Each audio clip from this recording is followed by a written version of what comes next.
Halo, jadi aku dan keluargaku akan ke suatu tempat, itu cafe baru yang ada di Sentul dan itu katanya baru buka. Apakah tempatnya bakal sebagus dan se-cozy itu untuk anak-anak milenial atau Gen Z? Apakah se-worth it itu juga? Jadi kita langsung ke sana. Nah, kita udah sampai di Warisan Kopi, tepatnya di Sentul, yaitu di Jalan Gunung Batu, Bojongkoneng. Ini cafe baru guys, baru buka banget di Sentul. Dan tempatnya tuh bener-bener kayak di hutan pinus yang adem banget dan open space banget sih. Nah, ini pas kita masuk ini, kita tuh langsung kayak diarahin sama penjaganya. Dan kita juga dikasih tiket karcis mobil seharga 5.000. Dan kita langsung mau ke parkiran mobilnya. Kirain aku parkiran mobilnya tuh kayak bakal penuh banget dan kita bakal nunggu lama banget buat parkir mobil. Karena kan ini aku kesini tuh hari Sabtu, yaitu weekday, dan ternyata parkirnya tuh luas banget dan staffnya tuh baik banget buat kayak ngasih tahu kalau ada mobil mau keluar dan ngasih kita buat ke parkiran yang satunya lagi. Oke, kita langsung aja masuk ke kafenya.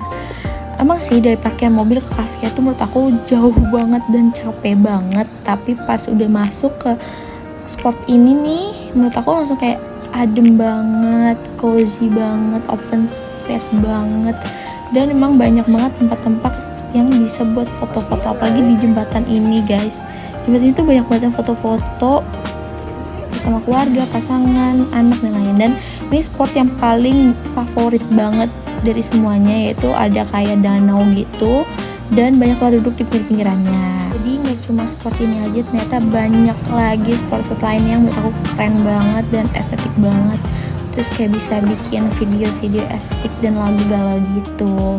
Dan ini nih kita mau ke tempat yang lebih luas lagi dan pemandangan tuh menurut aku juga lebih oke sih, tapi lebih cocok di sore hari guys. Dan ini tuh aku datang siang ya di weekday dan itu udah penuh banget, dan enaknya juga karena bangkunya banyak, kita tuh nggak kehabisan tempat duduk gitu.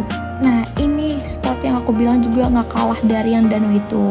Ini tuh kayak ada di Nako nggak sih, dan dia tuh langsung ke parkiran mobil sih, tapi menurut aku juga oke banget, pemandangan masih ada gunung-gunungnya dan lihat juga luas banget dan masih banyak bangku kosong, dan kalian tuh nggak bakal kebingungan cari bangku kosong ya guys. Dan dia juga ada sampai lantai 3, jadi worth it banget.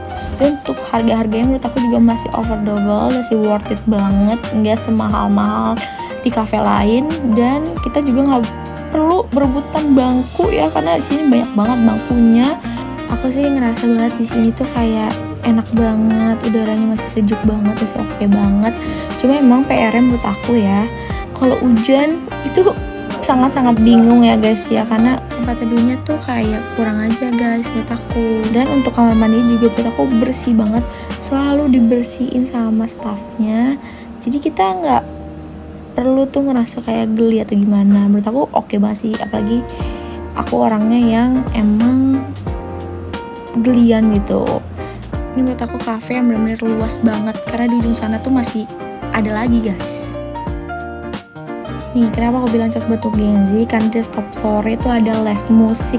Kalian bayangin ada live musik di tempat yang kayak gini. Kayak menurut aku tempat yang bisa buat bengong juga bisa, buat happy juga bisa. Dan di sini nih ada warung warisan nenek, dia tuh kayak nyediain makanan gitu. Tapi ya karena aku udah makan di rumah, jadi aku juga nggak ngecek sih. Tapi yang aku tahu dia tuh banyak makanan kayak ayam goreng, sayur dan lain-lain. Dan aku juga cobain kopinya nih, kopi menurut aku worth it banget gitu bet. Oke teman-teman, terima kasih sudah nonton video aku ke Warisan Coffee. Semoga next aku bisa ke tempat-tempat lain ya. Dan jangan lupa subscribe dan like. Bye bye.